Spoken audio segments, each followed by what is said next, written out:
Hey everyone, welcome back to my channel.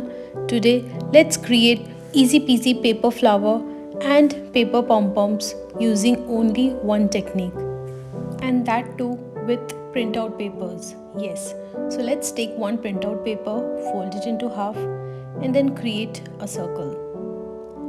We need total 14 to 15 circles like this.